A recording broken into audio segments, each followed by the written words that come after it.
Hello there friends, and welcome to my 5th weekly Final Fantasy news update this week in Final Fantasy. Which means it's been going on for over a month now, which is a pretty good start. Now, the last few weeks have been a little bit quiet, but this week definitely makes up for it in terms of news. There's also quite a lot going on over on the mobile side of things, including the release of Dissidia Opera Omnia. So if you want to check that out, I'll leave a link in the description of the video. But without further ado, let's jump into this week's new information. Okay, so on the 31st of January, to mark the start of Final Fantasy's 30th anniversary, Square Enix held a small event in Tokyo.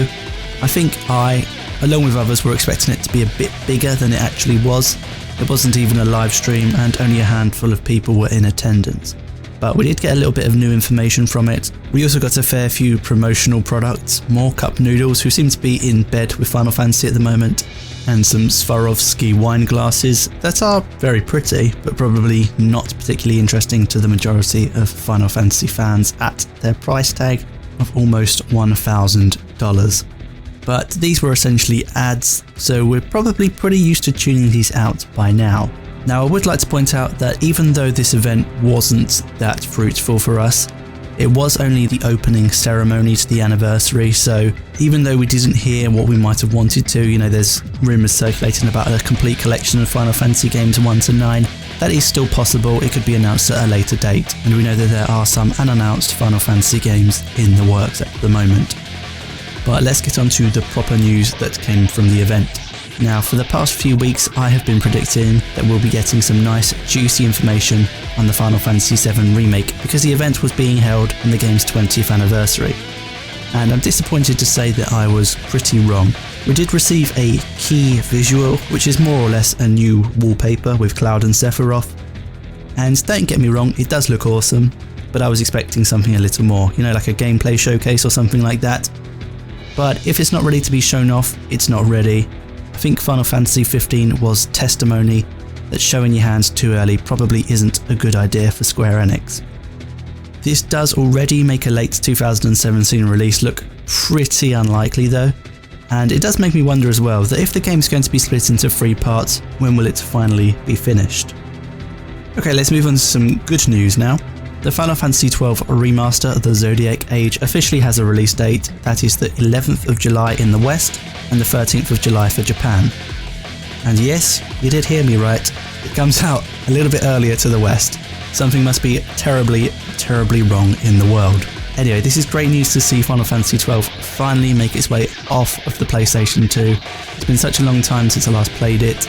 The recent gameplay trailers look beautiful and they're very much looking forward to it.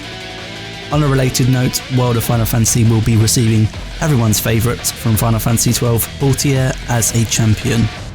There's no release date for it yet, but it's said to be put in on patch 1.03, so there's a little something to look forward to there. Okay, let's move on to Final Fantasy XIV now. Yoshi P was at the event in Tokyo, but honestly there wasn't much that was new from him then. But in-game, the Valentine's seasonal event Valentine's Day began on Thursday, where you can receive the Dota Mote, a minion, and a vase. Sweet lordy! In other news, the Final Fantasy XIV themed escape room, which was announced back in December for Japan, will be making its way to North America this summer. And an escape room, for those of you who don't know, is basically just like a real-life puzzle room. Think the Crystal Maze. You sort of have a group of people and you're given some puzzles to solve to get out. And they're generally themed, with this one being themed on the Binding Coil of Bahamut. It's taking place in 8 locations, so if you're near one of them, please for the love of God try and go if you can. I will leave a link to the page in the description so you can go and check it out for yourselves, you lucky American sausages. Anyway, the brunt of the news this week came from Final Fantasy XV, which we heard from at both the event in Tokyo and the active time report on the 2nd of February, and there's plenty to be looking forward to as well. So first off, on the 21st of February, the game will be receiving another free update which will allow up to 60 FPS, limited time mob hunt battles, there's a big ass looking King Behemoth in there, a level cap increase to 120, a new photo limit of 200, and the ability to use your MP3 on your Chocobo. Now, this is not a true 60 FPS patch, It won't be consistently running at 60 FPS, simply it is now allowed to reach that point, so bear that in mind if you're looking forward to it for that reason. Alongside this patch, a new DLC, the Booster Pack, will be released, and it was announced at the event in Tokyo, and it will have a free and paid version. The highlight of the pack was initially going to be this Magitech exosuit here, but there was also other items including fishing related stuff and a weapon. Since the event, however, Square Enix have said that they have delayed the Magitech exosuit, and presumably this is because the obvious similarities to Power Ranger designs. Either someone from whoever's making Power Rangers these days got into contact with Square to point it out, or after the fan reaction, which was almost unanimously these look like Power Rangers, Square Enix decided to preemptively avoid any hot water they could be getting into. So you're going to have to be waiting a little bit longer for that. And this is a bit tinfoily, but these suits were said to make you basically invincible for a short period of time, and it would be interesting to me to see if this has any relation to General Glaucus' suit in Kingsglaive, because we haven't really had an explanation as to what that was, and it could potentially be Magitech as well.